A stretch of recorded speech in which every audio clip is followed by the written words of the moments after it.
Chers investisseurs, c'est le moment de booster son portefeuille et ses investissements. Et c'est maintenant qu'on commence à parler des actions.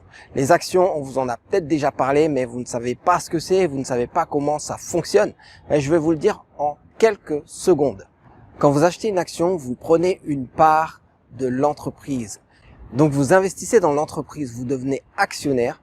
Ça veut dire vous avez une part de l'entreprise, vous êtes un des propriétaires de l'entreprise. Bien sûr, il faut avoir beaucoup d'actions pour avoir un vrai poids dans l'entreprise, mais en tout cas, quand vous avez des actions, vous avez non seulement un certificat d'investissement, ça veut dire vous avez une part de l'entreprise, mais aussi un droit de vote. Le droit de vote vous permet d'assister aux assemblées générales et de donner votre avis. Bon, maintenant, beaucoup de gens ne font pas appel à leur droit de vote et ne le considèrent même pas. Ils investissent dans des actions juste pour gagner de la rentabilité. La rentabilité que vous allez avoir, c'est par rapport au rendement de l'action.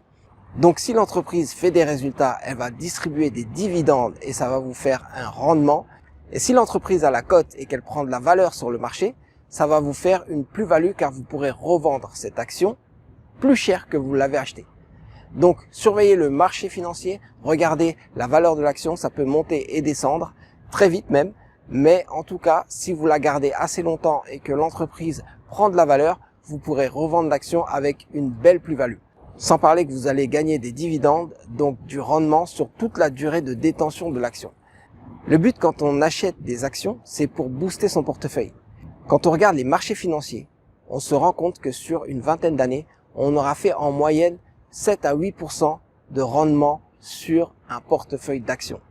En tout cas, c'est très compliqué de battre le marché en ayant un portefeuille d'actions, mais certaines actions font beaucoup mieux que le marché et d'autres font moins que le marché.